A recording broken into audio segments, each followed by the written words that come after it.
Hello, my name is Chef Ben Diaz, and today we're doing a cream cheese, pinto beans, cooked chicken enchiladas. So the reason for making this dish is it's an easy dish the whole family can enjoy. First, you take a 2-quart pot, add 1 quart of olive oil, bring it to a boil. Next, cook your tortillas by dipping them in your hot oil, hold them gently off the top for about 30 seconds. Careful not to burn yourself. Next, let them drain for about 30 seconds.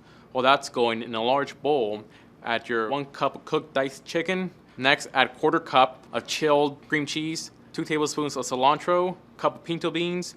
Mix thoroughly to have a nice little mixture. Now, put your tortillas on your work table. Add about 2 ounces of your mix to each tortilla. Gently roll them to look like a nice little cigar. Layer them into your sprayed cooking sheet, one by one, until they fit snugly. Now add 1 cup of ranch dressing. And next, place your mix into a 450-degree oven for about 15 to 20 minutes, which will have a nice, delicious, and hearty meal.